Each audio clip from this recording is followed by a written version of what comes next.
Hello everyone, welcome to TutorialsPoint. In this video, we are going to talk about the various significances of this group of slime molds. First of all, we have discussed that the slime molds are mostly found in the uppermost or the humus containing layer of the soil. They actually help in the decay and decomposition of the organic matter present in the soil. Because of this property of the slime molds, it actually helps in improving the soil quality or improving the soil quality in terms of enrichment. So it increases the nutritional value of the soil.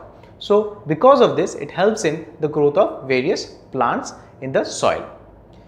Next is it's a disadvantage. This point we are going to talk about is a disadvantage for us because these slime molds, they creep over the ornamental plants. Now we know we have been using ornamental plants to decorate our homes, offices, various functions. Now they reduce the beauty or the value of these type of decorative plants by creeping over them. So these are a disadvantage for us. These type of slime molds, they have various colors. These colors are often extracted by us and they are of great artistic value. So we have been using these colors for various purposes.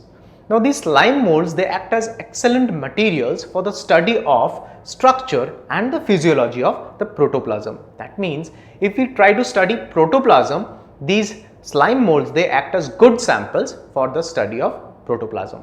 So in this video, we have talked about the various significances of the group of organisms which are slime molds. I hope you have liked this video. Thank you.